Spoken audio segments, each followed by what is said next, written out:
Le bail à usage professionnel, c'est une convention écrite ou non entre une personne qu'on appelle le bailleur et une autre personne qu'on appelle le preneur, en vue de permettre au preneur d'exercer une activité professionnelle, une activité soit commerciale, artisanale ou industrielle. Le bail à usage professionnel est régi par l'acte uniforme portant sur le droit commercial général, notamment en ses articles 101 et suivants.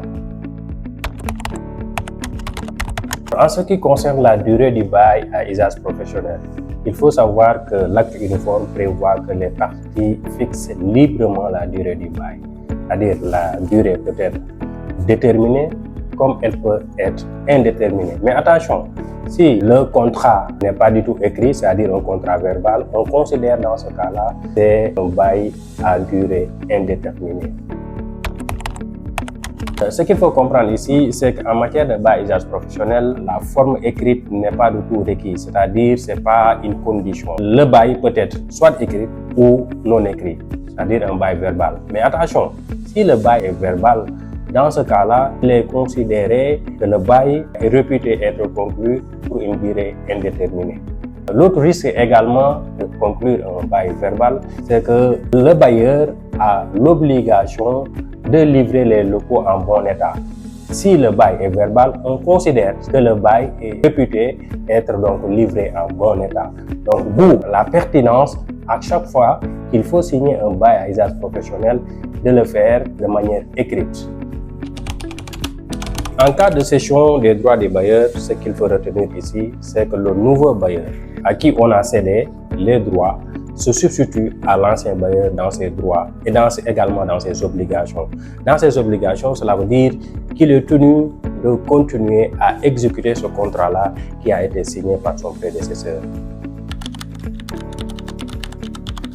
En cas de décès du preneur, le bail à usage professionnel ne se rompt pas automatiquement.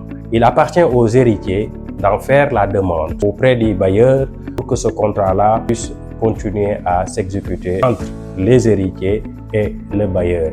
Maintenant, la loi dit qu'il faudrait en faire la demande dans un délai de 3 mois. Les héritiers doivent écrire au bailleur pour demander que le contrat continue à s'exécuter. Si le bailleur ne répond pas dans un délai d'1 mois, dans ce cas-là, on considère que le bailleur est d'accord sur le principe de la continuation de ce bail-là qui a été signé entre le preneur qui est décédé et le bailleur. En ce qui concerne le loyer, il faut retenir que les parties fixent librement le montant du loyer. Mais ils peuvent convenir d'une révision de ce loyer-là, soit au moment du renouvellement du contrat, soit un délai qui a été fixé par les deux parties. Le principe est qu'il est interdit de sous-louer en matière de bail à usage professionnel. Mais quand même, le bailleur peut en donner autorisation au preneur pour qu'il le fasse. Le droit au renouvellement du bail est acquis au preneur qui a exploité son activité pendant 2 ans dans le local qui lui a été donné à usage professionnel. Maintenant, en ce qui concerne la durée minimale en cas de renouvellement, soit tacite ou exprès, du bail à usage professionnel, si ce bail-là est bien sûr à durée déterminée, la durée minimale sera nécessairement de 3 ans. Et la loi prévoit également, si le droit au renouvellement a été acquis, la durée du préavis doit nécessairement être 6 mois au minimum. C'est-à-dire les parties doivent convenir donc un préavis de 6 mois. En ce qui concerne la résiliation du bail, les deux parties ont la possibilité de résilier le bail si l'une des parties viole soit une clause du bail à usage professionnel, soit des conditions du bail.